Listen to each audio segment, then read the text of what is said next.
Hello again, everybody. Barry Hyatt here in Scottsville at the University of Kentucky Extension Office with my good friend Janet Johnson. And Janet, it's February, meaning it's pretty cold out there, isn't it? It's pretty cold out there, Barry, but you can warm up inside because it is Heart Month and people are thinking about all kinds of activities that center around Valentine's Day, but actually go throughout the month. Yeah. You will see a lot of emphasis on being heart-friendly, and one of the great ways to do that, Barry, is to think about berries, and strawberries in particular. Yes. A great lovely berry that we love, but in combination with other berries, it can be just great and can give you so many health benefits and great flavor. So we're going to look at hot berries and cold berries in different combinations for the month, depending on the weather, because you know that we could have 50-degree weather in February, even 60, and then it can be 20 in February. To the low teens. Yes. Yeah, sometimes. So depending on the day, you can do your berries hot or cold, depending on what you like. But do consider that and keep eating those throughout the year.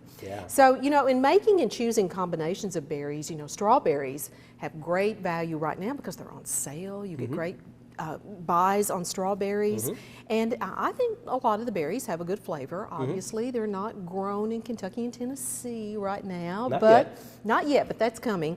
But in combination with blackberries and blueberries, you get a great variety of different flavors and textures and colors in many cases. And then we're going to throw raspberries in a moment when we talk about having your berries cold. So for this recipe, what you're basically doing is doing anywhere from 1 3/4 to 2 cups of berries. That's it. It's pretty simple, so use that combination. Now I know you're going to ask me, can I use frozen berries? Some people will, because that is a good value. What one needs to consider with frozen berries is that there will be extra liquid, and so as they cook down, you'll get more of that, and you may want to increase the size of your pan. You know, to add that volume, so think about that too. We're using an 8-inch pan today, and I'm just using a plain baking pan, and I'm just going to spray that to keep the cobbler from sticking with a little bit of cooking spray like we do. If you like a little more volume, or you want to, for instance, you know, you buy a quart of strawberries and you do little half pints sometimes of blackberries and blueberries. If you want to use all that, maybe you increase to a 9-inch pan. Okay. So depending pretty much on how much you want to eat, I guess. Absolutely, absolutely. So what we're doing to start with is we have got berries actually in a bowl and kind of mixed. And we're going to use a little bit of sugar on top of that, like 3 tablespoons of white sugar. And we're just going to put that on the berries. Could you use a sugar substitute if you wanted to? Like you know, Splenda, for example? I think you could, absolutely. And this would be a great recipe to consider using some of the sugar substitutes like Splenda, or, you know, some of the brown sugar substitutes. This would be a great one to do because you use fairly low amounts of the sugars in these recipes. So definitely make it even more diabetes friendly, you know, with that. So we're just going to let the berries kind of stand and kind of liquefy a little bit with the sugar on them, and we'll mix up the crisp. Now, most of you out there have made crisp all your life, and this is kind of that alternative cobbler, as people say. And some people like crisp and some people like cobbler. And usually the crisp idea, though, Barry, has the oatmeal in it to give it more texture. To make it more crumbly and to give it a little texture, but that also adds great fiber, and it's really good for you. It's great flavor, and it's a great comfort food for winter right now as we ease out of winter. So what we're going to do is actually take and mix some brown sugar, and this is about 3/4 cup of brown sugar, and you can see that. Now, if you're like me, Barry, I have brown sugar that kind of sits on the shelf sometimes, and it will get a little hard, so you want to make sure you're kind of breaking those clumps apart. It's still usable, it's just, you know, the moisture's kind of beginning to leak. That's right, you don't. So it really needs to be sealed well, or in this recipe, kind of break those apart as you're adding those. And then we're going to add a 1/2 cup of flour, and we're going to add a 1/2 cup of quick oats, you know, to this, and you're just kind of making a mixture. Now, my granny used to use her fingers a lot, and that is not the most sanitary thing to be doing on TV, but it's a habit that I was taught, you know, as a young child. We're all family here, Janet. We're all family, that's right, and I know how people do in kitchens like that. So we're simply going to mix those dry ingredients together, and then we're going to add a few spices, a little nutmeg and a little cinnamon, about a 1/2 teaspoon or 3/4 of a teaspoon, depending on the combinations that you like. Okay, so we're just kind of mix that together. So you really want to get those brown sugar pieces kind of broken apart. Right. As best you can. Sure. You know, like that. So we've mixed that up, and then we're going to cut in anywhere from 1/4 cup to 1/2 cup of butter or margarine. Now, I'm kind of the school, I really love butter. I love it, and because it has a great flavor, and it has great qualities for baked goods, so I would rather use a little less butter. And I bet your grandma used that too, did she? Yes, Yeah. yes, than margarine. So that's me. You can choose. You can choose. Your margarine is going to have a much softer texture, though. So, you know, that's going to be different. Now, what I did was take that 1/4 cup, as you can see, and I've kind of cut it into tablespoon pieces to make it easier to cut in. And I'm using, you know, this pastry tool to cut in the butter. You can use 2 knives and kind of go back and forth if you want to do that. Okay. Or you can actually, Barry, you can, I have seen my grandmother use her fingers to do this too. Basically to squish it up, I guess you could say.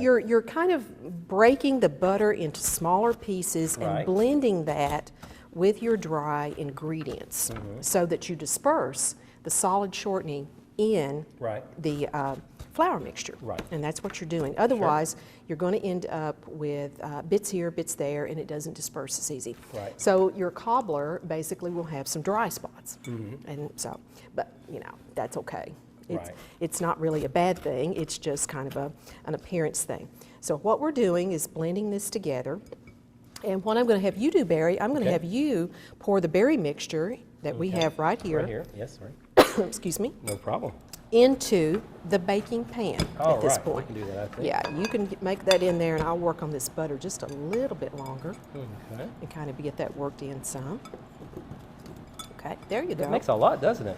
Yes, and that's what you can see, the pan size, like I say, if you tend to use a little more of the berry, not to let any of your berries go to waste. Right. I like to snack on berries while I'm making it, though. Well, so of course, no, who mine doesn't? doesn't go to waste like that. But you can see that it almost fills your 8-inch pan like most that. Certainly. Let me pick it up and let everybody see. Yeah, because, I mean, you're talking, it's really pretty. It is very pretty, and it almost, as Janet Yes, said, it's going to fill the pan. fills that pan. And that's why you may be more comfortable with a 9-inch pan to give you a little more space and to work with that a little more. Okay. So now what I'm going to do, Barry, I've got the crumbly mixture here, and you can see we're ready to put that on there. And we're just going to sprinkle this over the berries, and this is a standard crisp recipe. Sure. Nothing different. But we are doing 2 different sugars, and like you pointed out, it would be very, very simple to add some of the sugar alternatives. Right. And make it more friendly for those who have diabetes issues or heart issues. Sure. Definitely. So we're kind of sprinkling that over there, and just, if you feel that you've got a little bit of butter that's not dispersed, kind of spread that over your pan in all kinds of places. Otherwise, you will have some dry spots, as we said before. You may want to leave a little bit of that. So, okay, so that is ready to go in a 375-degree oven. We will pop it in and let it bake for approximately 30 minutes. And what we're going to be seeing is a delicious cobbler, and we will show you that in just a moment. Sure. Now, I know, Barry, that, like Barry, you know, that's very good, right? People actually have sometimes thought my name was spelled with an E, and I'm like, where are you getting that? Who would name their kid after a fruit? Berry. I know. Yeah. It's a common mistake. Now, we mentioned that an easy way to take the same berries in the same combinations and maybe add a little apple is actually by making a berry salsa. And I believe we've talked with people about this before, but I wanted to bring it back up and say, hey, don't wait just till summer to use this salsa. It is wonderful to use even as a salad over salad greens. So it's a great combination. And with this, all you're doing is taking a little bit of preserve, about a tablespoon or 2, and adding just a little sugar and brown sugar, which thins the preserves even more. All right. So we're just going to put that mixture, and I'm going to let you, we'll use a little bit of our flour mixture, just kind of toss all these fruits.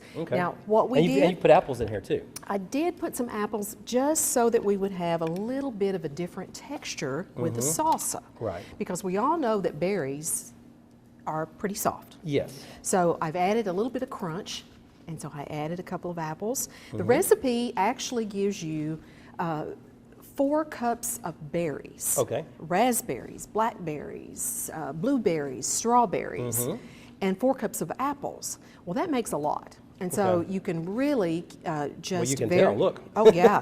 You can vary your portions. So I did not put but around 2 cups of apples in with this.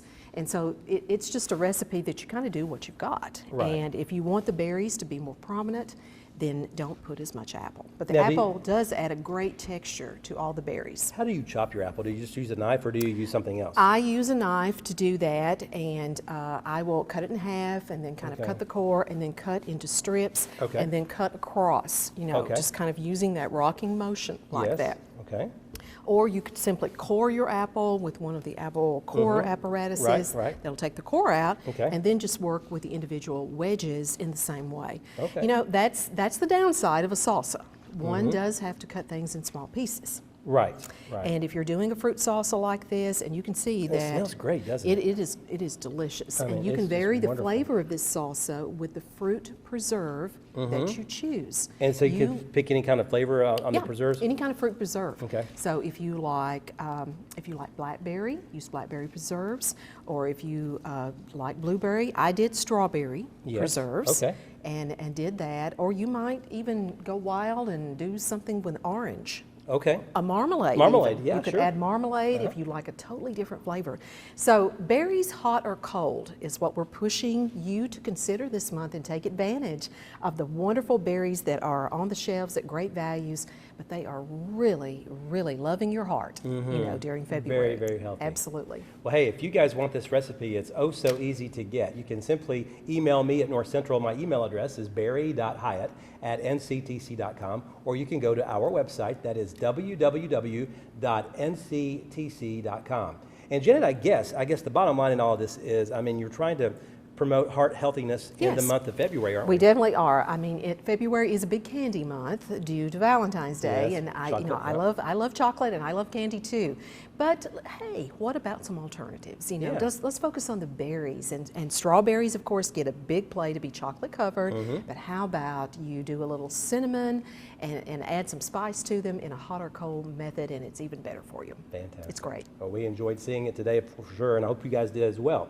Thanks so much for joining us. We will talk to you again really soon. Until then, have a great rest of February and stay warm out there.